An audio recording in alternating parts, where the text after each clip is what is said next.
Well, it's day one of training camp out here at the Virginia Mason Athletic Center. We get a chance to speak to a man who, Dave, you and I have spent a lot of time talking about this guy and the impact he had on this team last year and how excited we are he's going to be here from the beginning of this year through the entire season.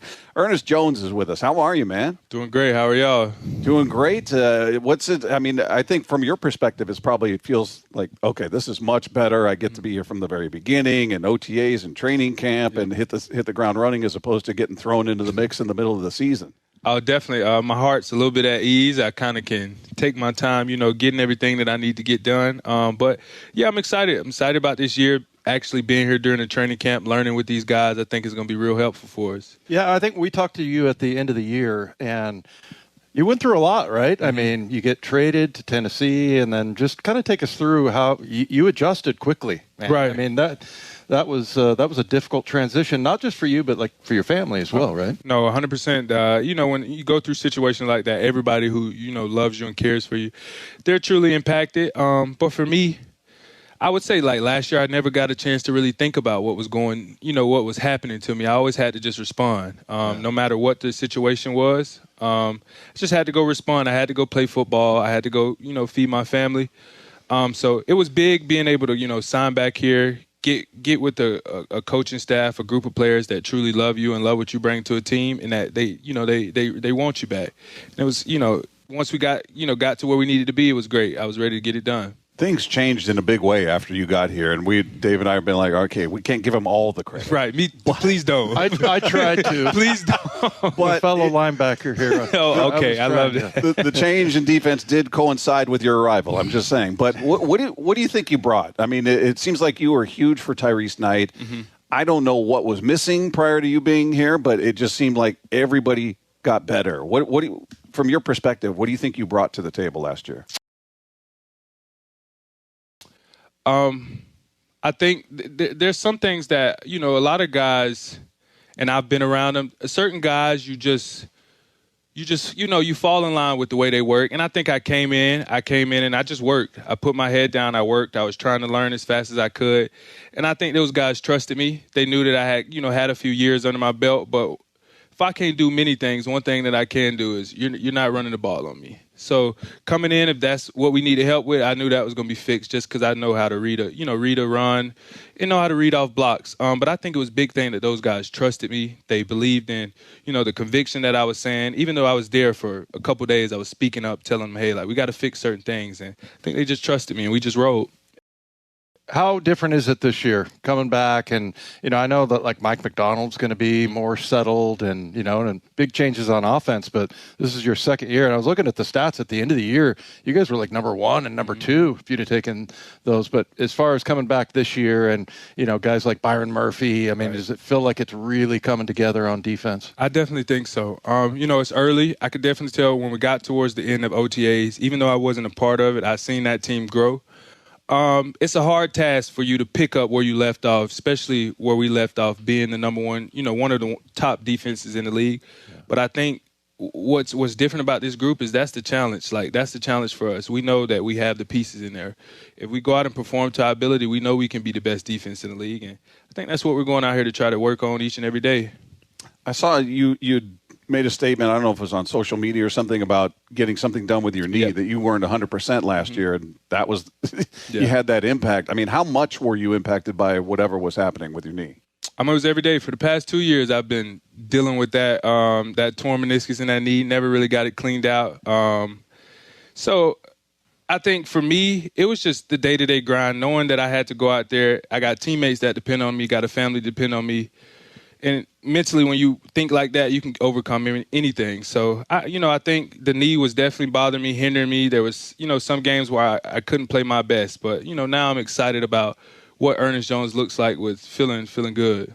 Is there things you can do now that you couldn't do, like, I don't know, lateral 100%. Movements or planting, cutting, where you're out there now going, I feel a lot more explosive. I can tell that I'm not trying to baby the knee. I'm actually putting it in the ground and going. So I'm excited. They're phasing me back into things. Haven't played football since LA last year, so they're phasing me back into it. But I'm feeling good.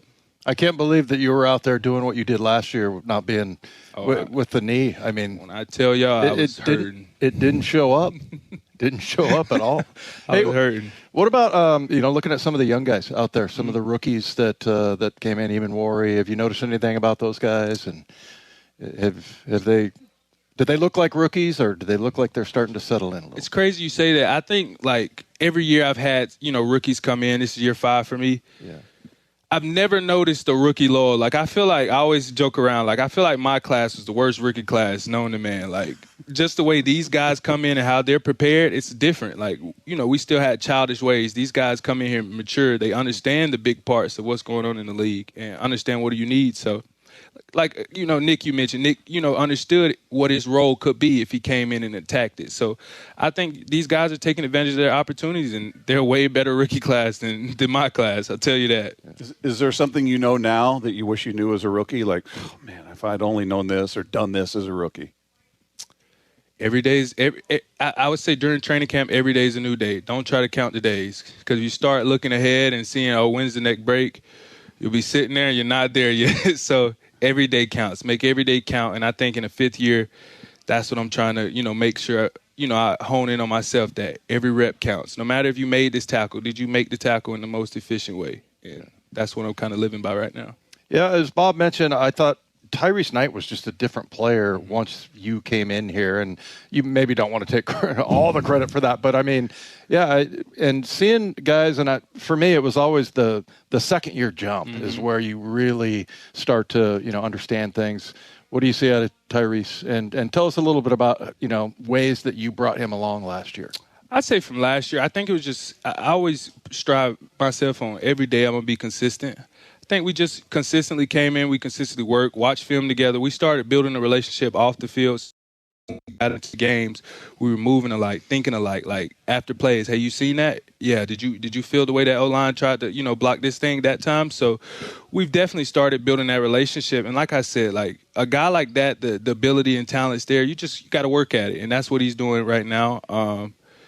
Me and him are arguing each and every day. We're competing. Who's faster? Who's going to make the most tackles? So we're going to compete this year. We're going to have a good time doing it. Who is faster? Oh, I'm faster than him. Okay. I'm going to have more tackles than him. Yeah. We know what the answer is. Yeah, I just had to throw it out there. Hey, You'll be in his 10th year saying that same thing. Yeah. Hey, there's so much new on the offensive side, right? I mean, new quarterback, new receivers, new linemen, new coaches, new system. Do you guys on the defensive side almost feel like, all right, we may have to kind of carry things early until they get their footing? Is there a sense of, hey, we really got to be on our game and, hit the ground running, so to speak, because it may take a little bit for this offense to totally gel and all the new pieces to get things going? It's good you say that, and I'm going to be honest with you. I think that's the mindset of this defense regardless. Whether we had the best offense on paper to start a season or an offense that scores 40-some points a game, our goal is to put everything on our back. If the offense can't score, we should score at some point and win. So I think our goal as a defense is, no matter who we playing, no matter who it is or what our offense is doing, let's go shut this game and make it, a game that's our game. Yeah. Tell us how much do you talk to Mike Macdonald? I mean, it's his defense, and Are you constantly talking to him? And I know he loves inside linebackers. He loves. Yeah, I mean, that's his favorite spot, and he talks about it all the time. And if he was a position coach, that's what he'd coach, right? For sure. I always joke around with the guys. Mike's we're his favorite players on his team. Like the inside linebacker, he loves us. So we're always talking. We're always in constant communication. You'll feel his eyes staring at you, so he's watching you. So it's always constant communication. He'll let you know after play what he's seen, and then we move on. So he's always in touch with the linebackers. Do you pay attention at all to the national voices when they're talking about the Seahawks and talking about, hey, they had a great offseason, oh, they had a bad offseason, whatever their opinions are? Do you get – because he and I talk about it a lot, and like the Vegas line for over-under on wins is 7.5 wins. And he and I are looking at going, are we drinking the Kool-Aid? How are they looking at this team going tough. 7.5 wins? I take the over every day on that. But you tell me, does it feel like this is a better team than last year, or does it remain to be seen with all the newness on the offense? You don't want to put expectations, and then if life happens and you don't live up to it, the media, everybody around with. I will say this team, if we show up like we should and show up in games that we should, 7 wins is crazy. That's insane. And we see, like you said, do I see it? Yeah, you see it. you see the disrespect. You see us coming in last in the NFC, the West, and you're like, man, don't fuel the dogs, dog. So that's how I feel about it. Tell me about your off-season workout. To me, the one thing was always I had to be in like tip-top shape because there's nothing that makes you more. What do they say? Fatigue makes every man a coward or something like that. Of us all. Yeah, exactly. And I used to run up Camelback Mountain down in Scottsdale until I could do it without breathing hard. Lifts, stuff like that. Like, what do you think helps you the most? I think for me, it's kind of, especially since, I've dealt with injuries the past 2 seasons, this off season was the first time I was able to like branch out and start doing stuff on my own in 2 years.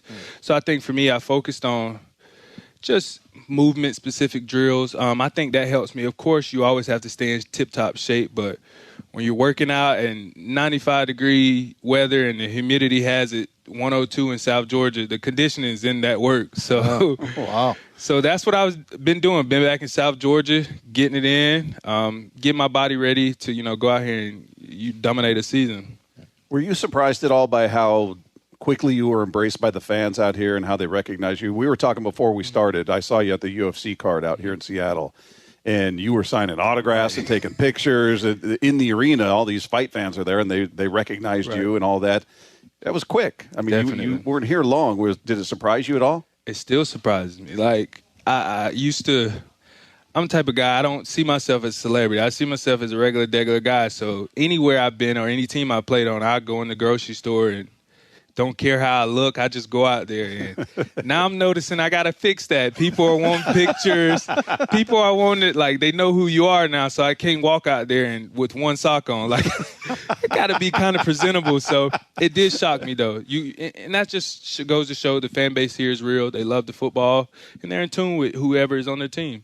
You have a significant other or wife, yes, right? Yes. You're a married guy? Yes, sir. She helps you out with that? Yes. Okay. Make sure you have 2 socks. Yeah, my wife is still doing that to me. Like, you can't go out looking like that. You can't do that. Yeah, she tells me that, and I'm like, I'll be okay.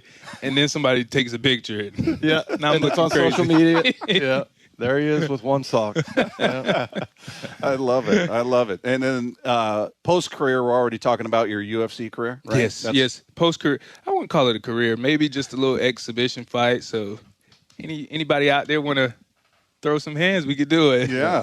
Yeah, well, boxing training is there are a lot of players that I've seen a lot of players that would work with like Jay Glazer and working through MMA training and different type of conditioning. Different types. So I think that's where you, as football players, we're kind of taking that next level. We're not just sticking to football-specific stuff. You branch out, do different things, and you gain a different, understanding of how to do things that relate to football. So. Hey, what do you see offensively? I mean, I know it hasn't been a whole lot. It's one practice, and then you had the OTAs. But as far as looking at on offense, some of the players, what has impressed you about like the scheme? They've got that wide zone run game, or is it the coaching? Is it Darnold? Any player in particular on the other side of the ball stand out to you? I'll be completely honest. I think it's that entire team. If you were able to be here from the first day of OTAs, how they operated as far as quarterback to players and coaches to players, you could tell there was a learning phase. Today, these guys got off the ball. They were out there, making us hurry up and get lined up. So you could tell that there's definitely improvement as far as knowing what to do, and guys are getting jobs done too. Yeah. Hey, there was some little hint, I can't remember where I heard that maybe you're going to blitz a little bit more this year. I hope so. Yeah. Do you campaign for that? Love to. Yeah. I love to. Every time there's a blitz between 2 linebackers, I always wave T Knight off, and I take the blitz. So maybe we'll just go in and just put some in for me and him so we can split it. Is that your favorite play? I mean, sack is awesome. Obviously, getting the ball back. I mean, that's the point of playing defense. But I don't know. What about sacks? Honestly, for me, tackles mean more to me than anything. Tackles. I want to tackle each and everybody. I want to make every tackle. But sacks are cool. They lead to a lot of big things. Yeah. Big contracts. Yeah.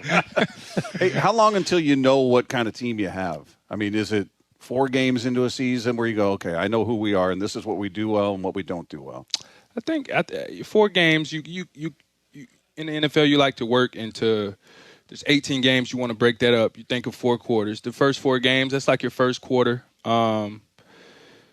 that's where you're still learning. You're still learning what type of team you want. Like we have to do so much hard work to come together to go out and get a win. You know, sometimes that doesn't click early on, and you just got to be able to ready to work through those things. So I think within the first 4 or 5 games, you really learn, okay, what type of team we are. But that doesn't mean whatever team you were in those first 4 and 5 games, that's how you have to end. You can always improve. You can always get better. Yeah.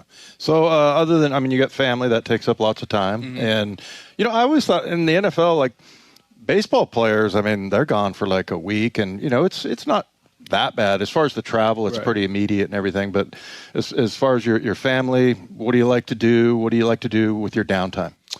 I was a big golfer, so I always love going to play golf.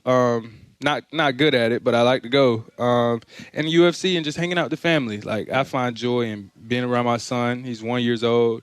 He's just learned how to walk. He's trying to talk our heads off right now. So it's been fun. Me and the wife have been having a great time chasing him around. So you always want your kids to get walking, but then once they do, you're like, uh-oh. Slow down. The whole house is a prison now. Everything's got locks locked on up. it. Yeah. What are you shooting at golf? Are you in the 80s? I've shot – my lowest ever was 92. Okay. Wow. Yeah. So I'm not terrible. Been playing, 3 years. Okay. So not bad. Crush the ball off the tee. That's the only thing I could do. And then I could putt. Yeah. So that's where you kind of make your hay at right there. That's right. Yeah. Mm-hmm. Yeah. Well, as long as you're keeping the same ball, I think that's a good round, right? That's a win, playing multiple holes with the same ball. I swear. Ernest, it's great talking to you, man. Really appreciate you cutting out time for us. Can't wait to see you this season. And you and I will talk more MMA. Definitely. Down the road. I love that. Let's do it. Thank y'all.